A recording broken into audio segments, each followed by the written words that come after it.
திரு ஷாம், ஒருங்கிணைந்த அதிமுக ரெட்டல சின்னத்துல போட்டி போடணும், கட்சியின் தலைமை பொறுப்புல எல்லாம் ஒரு முடிவு வரணுங்கிறதான ஓபிஎஸ் உடைய விருப்பமா இருக்கும். இதுல என்டிஏ மூலமாக பாஜக மூலமாக கூட்டணிக்குள்ள போட்டியிடுவது குறித்தெல்லாம் அவருக்கு பெரிய விருப்பம் இல்லாத நிலையில அந்த இடத்தை திரு இபிஎஸ் ஓபிஎஸ்க்கு கொடுப்பதற்கு தயாரா இருப்பாரா இந்த முறை?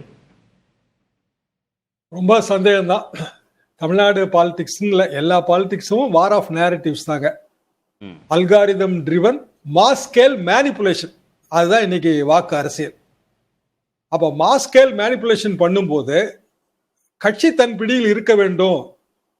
இந்த தேர்தல் இல்ல, அடுத்த தேர்தல் 2029 அது எம்பி தேர்தல், அந்த தேர்தல் நமக்கு செல்வாக்கு இருந்தா போதும் அப்படின்னு கூட நினைக்கலாம். முதல்ல நம்ம ஆரம்பிக்கும் போது 5 முனை போட்டியாகத்தான் களம் இருந்துச்சு, 4 முனை போட்டியா சுருங்குச்சு. இப்ப அது 3 முனை போட்டியாக மாறி விடுமோ என்பது எனது பார்வை. சிம்பிள் ரீசன் என்ன அப்படின்னா, எடப்பாடி பழனிசாமி அவர்கள் மீது ஓபிஎஸ் டிடிவி இந்த 2 பேருக்கும் இருக்கிற அதே போட்டி பொறாமை மனப்பான்மையோடு இருப்பவர் அண்ணாமலை. அதையே மறக்கிறோம் நம்ம. இபிஎஸ் முதலமைச்சர் ஆகக்கூடாது அப்படின்னு தமிழ்நாட்டுல திமுகவை தவிர மற்றவங்க யாரெல்லாம் விரும்புறாங்க? யோசிச்சு பாருங்க. ஏசிபி விரும்புறாரு, திமுக விரும்புங்க, அதுல எனக்கு சந்தேகம் இல்லை. ஆனா எடப்பாடி பழனிசாமி முதலமைச்சர் ஆகக்கூடாதுன்னு விரும்புறவர்கள் பட்டியல்ல ஓபிஎஸ் இருப்பாரு, டிடிவி இருப்பாரு, அண்ணாமலையும் இருப்பாரு. அண்ணாமலை என்பவர் ஏதாவது ஒரு வகையில ஒரு மகத்தான முடிவை எடுக்கலாம். அதே இடத்துலதான் அந்த விஜய் அல்காரிதம் ஒர்க் அவுட் ஆகுது. பாமக என்னங்க சொல்லுது? இனமே எழு, அவங்க கூட்டம் அதுதான். டாக்டர் என்ன சொல்றாரு? கூட்டணி முடிவை நான் எடுக்கிறேன்றாரு. இப்ப அவரு நாளைக்கு கூட்டம் போடுறாரு. அந்த அஜெண்டால நியாயமா பார்த்தா பாட்டாளி மக்கள் கட்சியோட தலைவர் அன்புமணி போட வேண்டிய கூட்டத்தை டாக்டர் போடுறாரு, பெரியவர். ஆமா. அப்ப பெரியவர் கூட்டணி சம்பந்தமான முடிவை நான் எடுப்பேன்னா இன்னும் அந்த ஆப்ஷன் ஓபனாலாம் இருக்கு. அப்ப அவர் அதிமுக பிஜேபி வருவாருன்னு தோணலையே. அப்போ இபிஎஸ் மீண்டும் முதல்வர் ஆகக்கூடாது அப்படின்ற அடிப்படையில திரு விஜய் தலைமையிலான இன்னும் கொஞ்சம் இல்ல அதிமுக பாஜக கூட்டணிக்கு இணையான ஒரு வலுவான கூட்டணி கூட எதிர்காலத்தில் கட்டமைக்கப்படலாம், அப்படிதானா? அதிமுக கூட்டணியும் வேண்டாம், திமுக கூட்டணியும் வேண்டாம் அப்படின்னா இன்னொரு கூட்டணி வந்துதானே ஆகணும். ஆமா, அதான இயல்பா இருக்க முடியும். 2 தரப்பு வேண்டாம்னு நினைக்கிறது, இன்னொரு கூட்டணி வந்துதான் ஆகணும். அப்ப இன்னொரு கூட்டணினா எதற்கு வாய்ப்பு இருக்குன்னு தான் நம்ம பார்க்கணும். சரி, வாக்கு அரசியல்ல தொடர்புக்கும் உறவுக்கும் பெரிய வித்தியாசம் இருக்குங்க. நான் தொடர்ந்து அதை பார்த்து வர்றேன். தொடர்பு என்னன்னா, நம்ம ஃப்ரெண்ட்லியா பழகும், கல்யாண வீட்டுக்கு ஒன்னா போவோம், எப்படி இருக்கீங்கன்னு கேட்போம். ஒரு 2 தலைவர்கள் 5 தலைவர்கள் ஒருவருக்கு பேசிக் கொள்வார்கள். அவர்களே கூட்டணி உறவு வைக்க முடியுமான்னா அது பல சிக்கல்கள் இருக்கு அதுல. உதாரணமா தொகுதி பங்கீடு ஒரு சிக்கல், எந்த தொகுதியை விட்டு கொடுப்பதுங்கிற அந்த சிக்கல் இருக்கும். இப்ப நயினார் நாகேந்திரனுக்காக மற்றவர்கள் வாக்கு கேட்கணுமா, எடப்பாடி பழனிசாமிக்காக மற்றவர்கள் வாக்கு கேட்கணுமா, இந்த பிரச்சனைகள்லாம் அதுல இருக்கு. அப்படியான சூழ்நிலையில் இன்னொரு 3வது அணி வலுவான அணி, அது ஒரு 30% வாக்கை கட்டமைக்கக்கூடிய திரட்டக்கூடிய, அதுல பல கட்சிகள் இருக்கலாம். விஜய்க்கு நமக்கு ஒரே ஒரு மைனஸ் பாயிண்ட் தாங்க, அவர் எவ்வளவு ஓட்டு உண்மையிலே வாங்க போறாரு யாருக்கும் தெரியாது. ஆனா குறைந்தபட்சம் 10% வரும்னு தான் நம்ம யூகிக்கணும். அப்படின்னா இன்னொரு 30% கட்டமைக்கிறதுங்கிறது எளிது தானே. மூப்பனார் அப்படிதானங்க புரட்சி பண்ணாரு. எனக்கு அந்த 96 அப்படி நல்ல ஞாபகம் இருக்கு. பரம்பரை காங்கிரஸ்காரருங்க அவரு. காங்கிரஸ் கட்சி அதிமுகவோட கூட்டணி வைக்குது. இங்க அதிமுக பாரதிய ஜனதாவோட கூட்டணி வைத்திருக்கிறது. பெரிய வித்தியாசம் இல்ல. அந்த கூட்டணியை எதிர்த்து தானே மூப்பனார் புரட்சி கொடி தூக்குனார். அப்படியான புரட்சி கொடி பாரதிய ஜனதா வராதுன்னு எப்படி நினைக்கிறீங்க?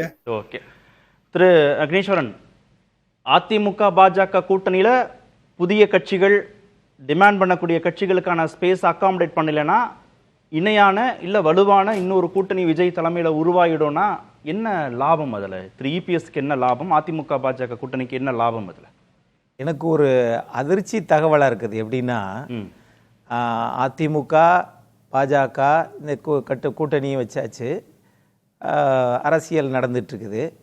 ஆனால் தராசு ஷியாம் சார் அவர்கள் போடுற போட்டிலிருந்து அதிலிருந்து ஒரு தலைவரை எதிர்க்கிறாருன்னு கொண்டு வர்றாரு. இதை எப்படின்னு தெரியல. இதை பாஜக விரும்பும் போதே அண்ணாமலை மாற்று கருத்தை சொன்னவர் தானே. அவர் மாட்ட சொல்லல. 3 வருஷம் ஆச்சு. அது பாஜக எப்படி நடப்பாங்கன்னு அப்படி அதுக்குள்ள நான் வரல. ஆனா திரு எடப்பாடி பழனிசாமி அவர்கள் சொல்லி மாற்றப்படவில்லை என்பது எல்லாருக்குமே தெரியும். அதை விட்டுருவோம். ஆனா இங்க திரு டிடிவி தினகரன், திரு ஓபிஎஸ் அவர்கள், மற்ற பலர்கள்லாம் எதுக்குறாங்க அப்படின்னா, இப்ப திமுக எதுக்குன்னா திமுக அது எதிர்க்கட்சி, அவ்வளவுதான். ஆளுங்கட்சியா இருக்கிற போது அதிமுக எதிர்த்த கட்சி தான் அது. இன்னைக்கும் ஆளுங்கட்சியா இருக்கிற திமுகவை எதிர்க்கிற கட்சி அதிமுக. சார், எங்களுக்கு உங்களோட சேர்றதுனால எங்களுக்கு லாபம், உங்களுக்கு லாபம் அப்படின்னா நீங்க சொல்ற மாதிரியான ஒரு சேஃப் அகாமடேஷன் அங்கே நடக்கும். இபிஎஸ்க்கு மட்டும்தான் லாபம், வேற யாருக்கும் லாபம் இல்லைன்னா இபிஎஸ் பலவீனம் அடைவதைத்தான் இவங்க விரும்புவாங்க. அதனால அவங்க வேறு கூட்டணிகளுக்கு போவது இயல்பாகவே நடந்துரும்னா எப்படி இபிஎஸ் மீண்டும் ஆட்சி பொறுப்புக்கு வருவார்னு கேட்கிறேன். நீங்க இபிஎஸ் விட்டுருங்க, அதிமுகவை தோற்கடிப்பதற்கு இவ்வளவு பேரும் ஒன்னா சேர்றீங்கன்றதை ஒத்துக்கிறீங்களா? மனசாட்சி வச்சு சொல்லுங்க. உங்கள் நோக்கம் என்ன? ரெட்டலை தோற்கணும். ஆனா பேச்சு அப்படி இருக்குது, ஆனா செயல்பாட்டுல அண்ணாமலையும் எதிர்ப்பார். அவர் விட்டு கொடுப்பாரா? எப்படி கொம்பு சீவுறாங்க பாருங்க.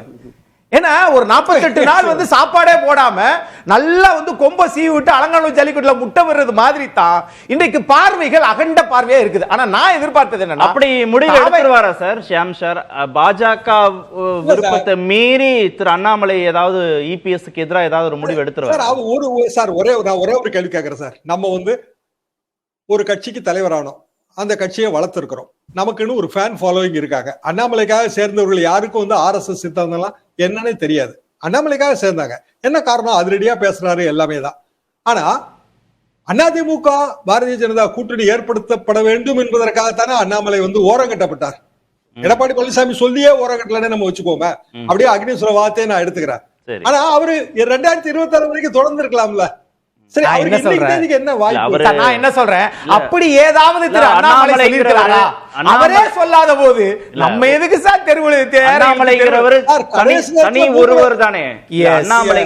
அண்ணாமலைங்கிறவர் தனி ஒருவர், பாஜகங்கிற ஒரு கட்சியே எங்க கூட இருக்கேன் அப்படின்னு சொல்ல அதானே? Yes, correct. பாருங்க, மூப்பனாருங்கிறவர் அப்படித்தான் 96ல முடிவு எடுத்தார். 2 நாள். அது வரைக்கும் திமுக கூட்டணி வச்சிருந்தது. இதே பாமக 96 வேற 2026 வேற சார். அன்னைக்கு எத்தனை கட்சி இருந்துச்சு, இன்னைக்கு எத்தனை கட்சி இருக்கு? சார் இத மட்டும் முடிச்சறேன். இவங்களுடைய நோக்கம் எப்படி என்னன்னு கேட்டீங்கன்னா, அதிமுக, தாவேகா, பாமக, தேமுதிக இந்த கூட்டணி அமைந்திருந்தால் அது பல பேருடைய எதிர்பார்ப்பு. நான் போகிற போது கேட்பேன், என்னென்ன கட்சி சேர்ந்துதான் நல்லா இருக்கும் அப்படின்னா இப்படிதான் சொல்றாங்க. ஆனா நம்ம மத்தியில இருக்கிறோம், நம்ம போய் இது பண்ணிடணும் அப்படின்னு சொல்லிட்டு இருக்கிறாங்க. இருந்தாலும் இந்த கூட்டணியோட தாவேகாவும் சேர்வதற்கு சார் சொன்னாங்க, தராசு ஷியாம் சார் சொன்னாங்க சேராது அப்படின்னாங்க. வாய்ப்பு இருக்கு. ஷியாம் சார் சொல்லல சார், சீமானும் நாம் தமிழரும் தாவேகாவும் சேராது, வாய்ப்பு இல்லை அப்படின்னு தான் சொன்னாங்க முந்த சுற்றுல. ஆனா நாம் தமிழர் சேராவதற்கு வாய்ப்பு இருக்கோ இல்லையா தெரியல. ஆனால் தாவேகா இன்னமும் அதிமுகவோடு வருவதற்குண்டான வாய்ப்புகள் இருக்கு. தாவேகாவோட பொதுச் செயலாளர் சொல்லிட்டாரு, இருக்கட்டும், இதே நிலைப்பாடு தானா? அப்ப என்ன நோக்கம்னா, எல்லா பேரும் சேர்ந்து அதிமுகவை வீழ்த்துகிறோம் என்று நினைச்சுக்கிட்டு திரும்பவும் இதே திமுகவை கொண்டு வருவதற்கு எல்லாரும் ஒரு மாஸ்டர் பிளான் போடுறாங்களோ? திரும்ப அக்னீஸ்வரன் சொல்றது இந்த ரெட்டலை சென்டிமெண்ட், அதிமுகவை தோக்கடிக்கிறீங்க அப்படி அல்ல. எடப்பாடி பழனிசாமி என்கிற தனி மனிதனுடைய சர்வாதிகார போக்கு, தான் என்கிற சுயநலம், கட்சி. ஏன் எம்ஜிஆர் அடிப்படை தொண்டர்களால தலைமை தேர்ந்தெடுக்கப்படணும்னாரு? சாதிய கும்பல், பணபலம் கொண்ட கும்பல், மாநில அரசாங்கம், மத்திய அரசாங்கம், இப்படி பலம் பொருந்தியவர்கள் இந்த கட்சியை கட்டுப்படுத்தி விடக் கூடாது. தொண்டர்களது எண்ணங்களை பிரதிபலிக்கிறதாக அந்த தலைமை இருக்க வேண்டும் என்பதற்குத்தான் கொடிப்பிடிக்கும் தொண்டன் முடிவெடுப்பான்னு சொல்லி வச்சாரு. அதனால இந்த பூச்சாண்டி எல்லாம் இப்ப காட்ட முடியாது.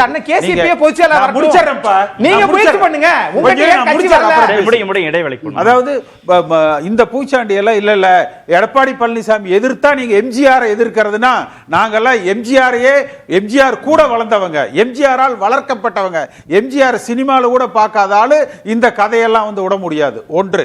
அடுத்தது, அண்ணாமலையோ ஓபிஎஸ்ஓ யாரா வேணாலும் இருக்கலாம், அவர்கள் தலைமைக்கு கட்டுப்பட்டு இருக்கலாம்.